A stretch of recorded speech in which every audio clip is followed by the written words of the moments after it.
7:31 ये शाम का समय है और इस कुंडली की बेसिक जो समस्या है वो है इनके ऊपर कई बार आरोप लग जाते हैं, झूठे आरोप लगते हैं और ये आरोपों से बचने का भी प्रयास करते हैं ये समस्या कुछ सालों से ज़्यादा है।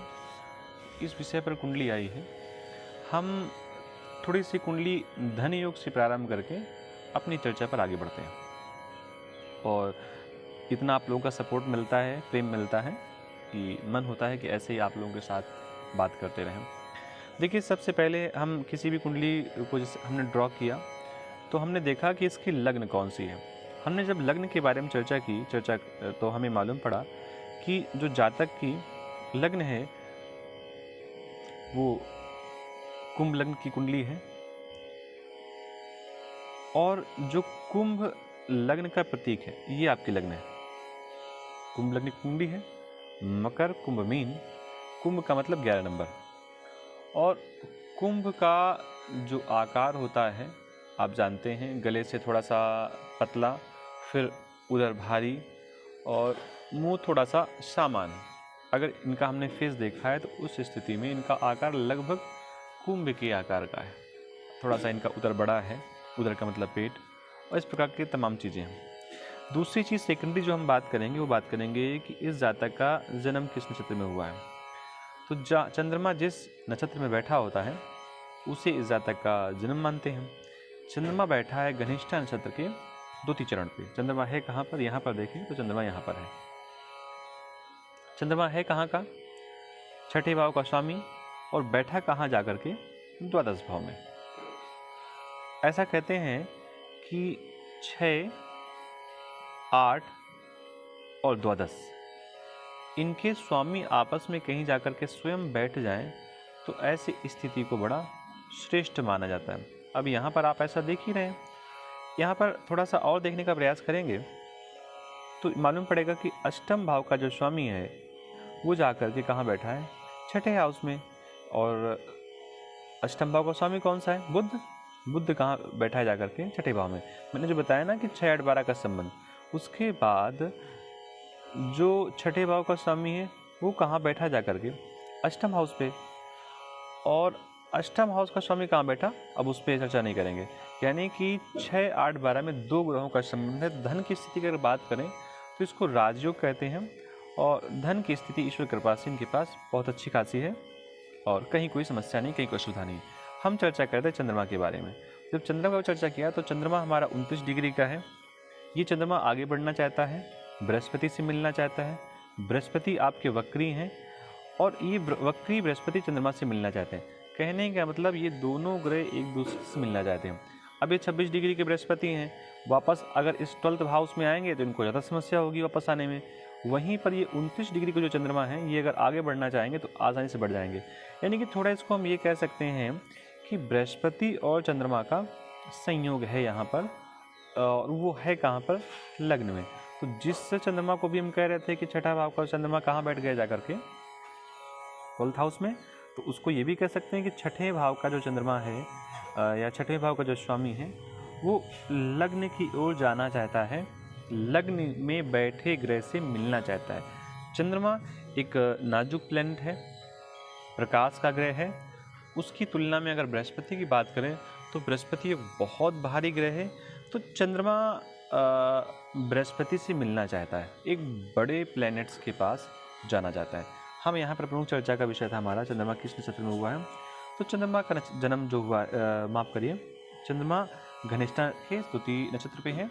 और अगर हम बात करें घनिष्ठा नक्षत्र में जन्म लेने वाले जातकों की तो वैदिक ज्योतिष में घनिष्ठा नक्षत्र को धनवान लोगों का नक्षत्र बताया गया।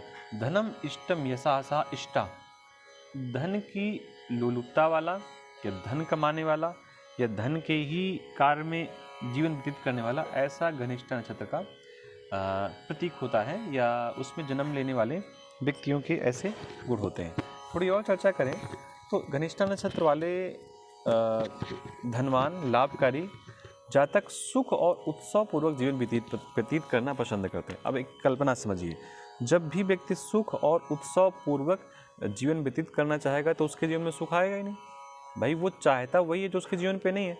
नक्षत्र की स्थिति ऐसी बता रही है। इस नक्षत्र के जातक को संगीत के प्रति गहरा रुझाव होता है और ऐसे जातक शून्यता में भी संगीत उत्पन्न कर लेता है। तमाम प्रकार की स्थितियाँ होती हैं।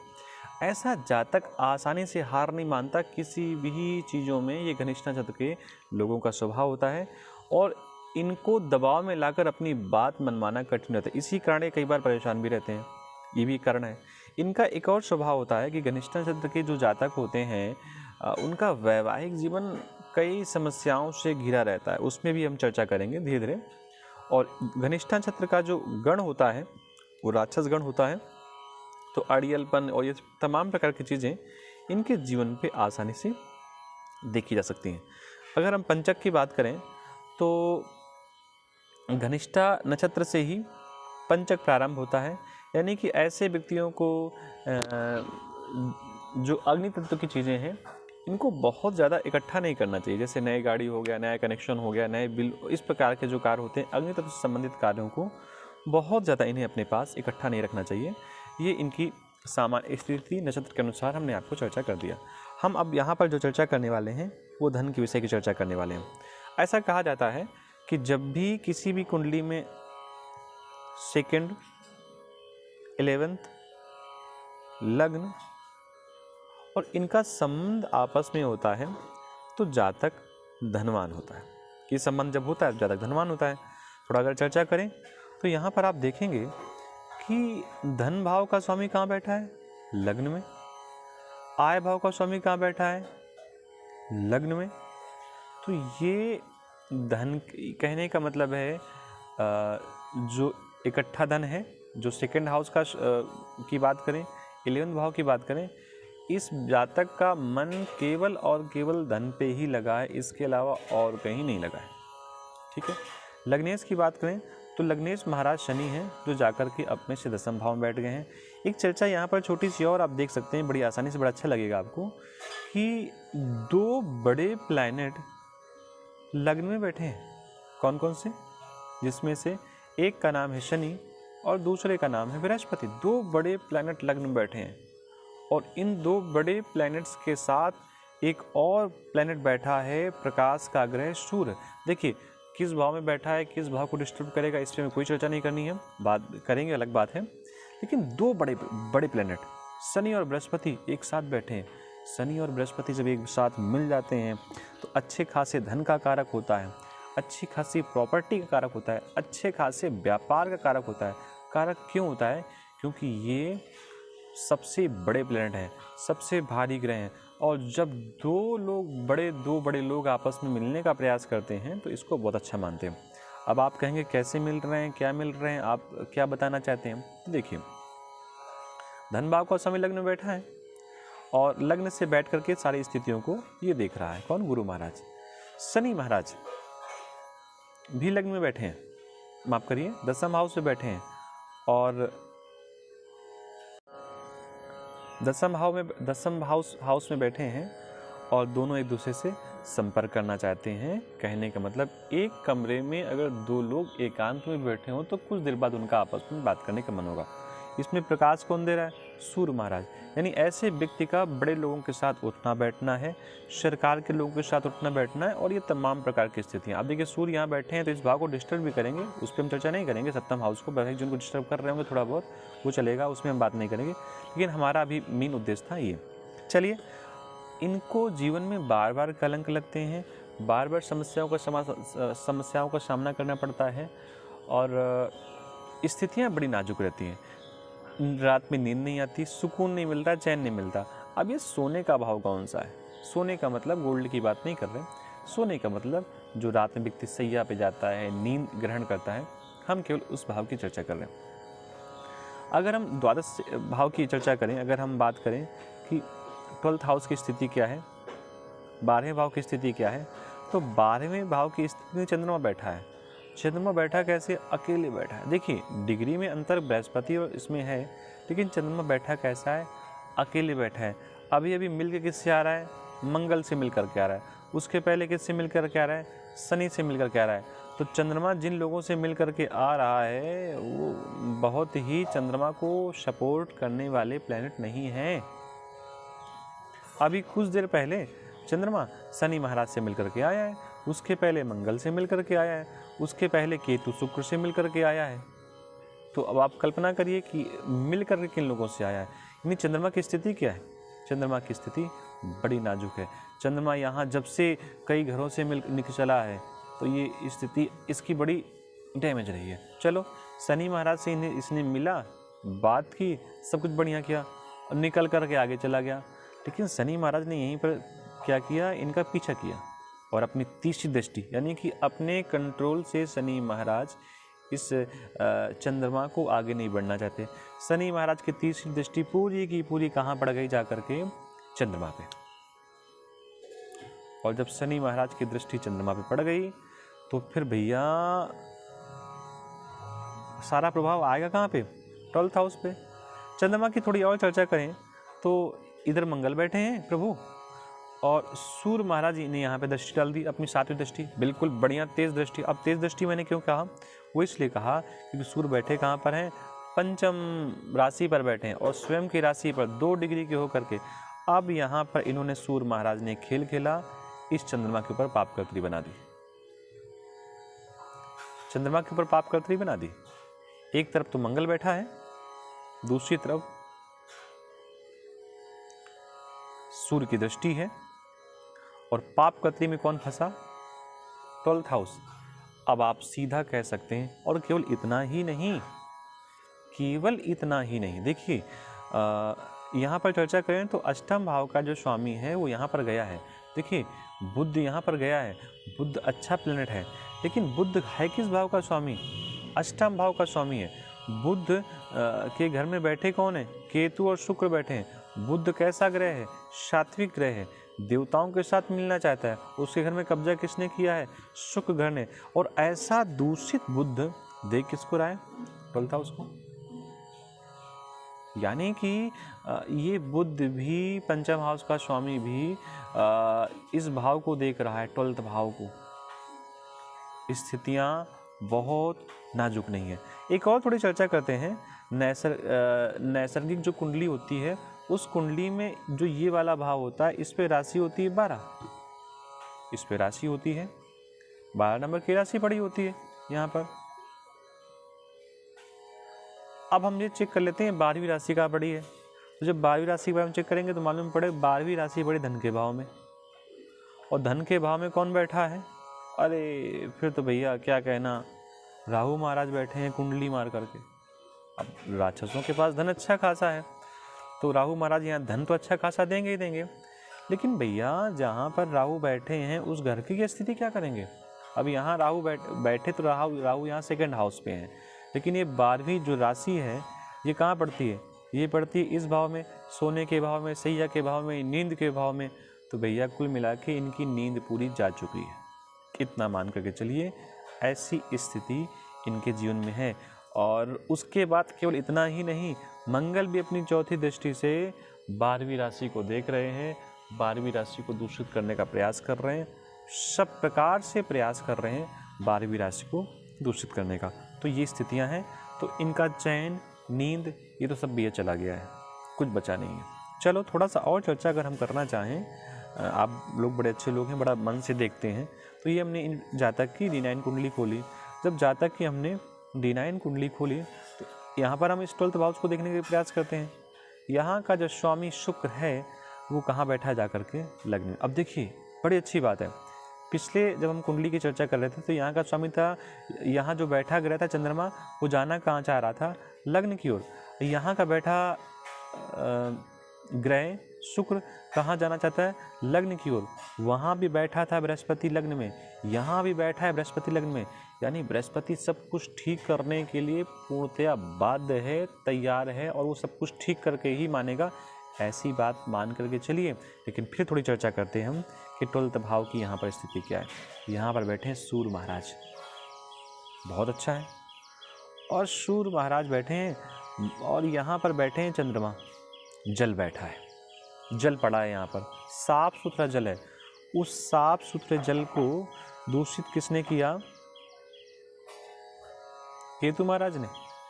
और केवल इतना ही नहीं, उस पर अपना सल्फ्यूरिक एसिड किसने रखा? शनि महाराज में। और केवल इतना ही नहीं, उन्होंने और मंगल ने भी अपना सब कुछ दिया।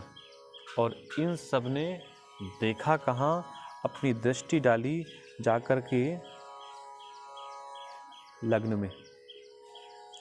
इधर बैठे सूर्य महाराज, ये पूरी प्लेनेट की पूरी प्लानिंग है, और प्लानिंग के साथ दृष्टि इन्होंने कहाँ डाली? लग्न में। लग्न में दृष्टि डाली। अब यहां पर फिर बन गई कैंची, बन गया पाप कर्तरी। यहां पर गई रातों की नींद 12th हाउस की। तो D9 कुंडली पर भी ये जो 12वां भाव है, ये बड़ा सुकून वाली स्थिति भी नहीं है 12वां भाव। लेकिन है क्या? 12वें भाव का जो यहाँ पर स्वामी है ये शुक्र महाराज है, और शुक्र महाराज बैठे कहाँ पर हैं? बृहस्पति के साथ। मतलब समस्याएं कितनी भी हों, लेकिन ये व्यक्ति अपने आप को समस्याओं से निजात पाने का पूरा प्रयास करेगा। केवल इतना ही नहीं, जो लग्नेश है ये कहाँ बैठा है? जाकर के षष्ठम हाउस में बैठा है, और लग्नेश को स्वामी बुध है, बुध वहाँ पर भी बैठा था। बुध वहाँ से भी बैठ करके अपनी चीज़ों को ठीक करने का प्रयास करता।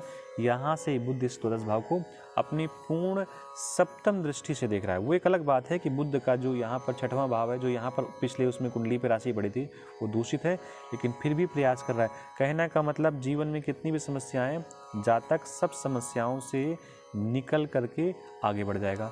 चलो एक छोटी चर्चा और करते हैं। आज जब हम कुंडली देख रहे हैं तो आज 8 जून की बात है और 2023 का गोचर है। अगर हम थोड़ा सा वापस जाएं और चेक करें कि शनि महाराज कहाँ पर चल रहे हैं, तो आज के दिन शनि महाराज 11 नंबर की राशि पर 12 डिग्री के होकर चल रहे हैं। अभी 11 नंबर की राशि कहाँ पर है? 11 नंबर की राशि यहाँ पर है। तो इसको फिर हम पुनः वापस आते हैं, क्योंकि हम आपको जो दिखाना चाहते हैं वो ये 11 नंबर की राशि यहाँ पर पड़ी है, यहाँ पर, और शनि महाराज बैठे हैं लग्न में। शनि महाराज लग्न में बैठे हैं, मंगल यहाँ पहले से बैठे हैं, शनि की तीसरी दृष्टि यहाँ पर पहले से ही है। तो ऐसी स्थिति में जो हम बताना चाह रहे थे वो ये था कि इस समय शनि महाराज 11 नंबर की राशि पर, अपनी ही राशि पर लगभग 12 डिग्री के होकर के चल रहे हैं। कितनी डिग्री के? 12 डिग्री के। शनि महाराज की डिग्री कितनी है? माफ करें, चंद्रमा की डिग्री कितनी है? 29। दोनों में अगर अंतर करें तो 13 डिग्री का फर्क आता है। यानी कि इस समय शनि महाराज पूर्णतया पूरे पावर में चंद्रमा के ऊपर 7.5 लगा रहे हैं। और ये लग कहाँ पे रहा है? किस भाव पे लग रहा है? तो 10 भाव पे, क्योंकि चंद्रमा है कहाँ पर। उसके बाद अभी शनि महाराज कुछ दिन बाद वापस रेक्टो होकर के आ जाएंगे, फिर रेक्टो करके वापस कहाँ पर आएंगे? फिर वापस पुनः 12वें भाव पे आएंगे। तो इस समय जातक के जीवन पर भयंकर 7.5 चल रही है। सब कुछ देगा, सब कुछ अच्छा करेगा, लेकिन जब तक चंद्रमा से लगभग 30 डिग्री तक आगे नहीं बढ़ पाएगा, तब तक ये स्थितियाँ जातक के जीवन पे बनी रहेंगी। अब ये 30 डिग्री को पार करने में अगर ये सीधे सीधे भी चलते शनि महाराज, तो कम से कम 17 महीने लगा देते, क्योंकि दोनों के डिग्री में 13 महीने का अंतर है। 30 डिग्री पार करने पर 17 महीने का समय लग जाएगा, लेकिन अभी पहले वापस आएंगे फिर वापस जाएंगे। तो ये जितना भी समय लगेगा, 17 महीने से अधिक का समय, तब तक जातक के जीवन में समस्याएं बनी रहेंगी, ऐसा मान करके चलिए। अब ये सारी समस्याएं उत्पन्न कहाँ पर हो रही हैं, क्रिएट कहाँ पर हो रही हैं? चंद्रमा पे, मन में, 12th हाउस पे। तो ऐसी स्थिति में जातक अगर चंद्रमा का पूजन करे, अब चंद्रमा का सीधे सीधे पूजन तो कैसे कर सकता है? चंद्रमा का पूजन सीधे सीधे तो संभव नहीं है। तो इसके लिए क्या है? आपको शिव के पास जाना चाहिए, भगवान शिव के पास। शिव की पूजा करनी चाहिए, शिव की आराधना करनी चाहिए, शिव की तपस्या करनी चाहिए, और आपको नमः शिवाय, नमः शिवाय इस मंत्र का जप करना चाहिए। और ओम नमः शिवाय, शिवाय नमः का नहीं, केवल नमः शिवाय का जप करना चाहिए। अगर आप ऐसा करते हैं तो जातक को निश्चित लाभ मिलेगा। एक चीज़ और भी है, शिव की कोई भी स्तुति अगर ये पढ़ना प्रारंभ कर दें तो भी जातक को लाभ मिलना प्रारंभ हो सकता है। तो ये जातक की बेसिक कुंडली थी, बेसिक डिस्कशन था जो मैंने आपके सामने शेयर किया। इसके बाद हम फिर पुनः किसी नई जानकारी के साथ आपसे बात करेंगे। तब तक के लिए आप सबको नमस्कार, सबको राधे कृष्ण। किसी कुछ पूछना हो तो हमारे दिए गए नंबर पर हमें आप कॉल या व्हाट्सएप कर सकते हैं।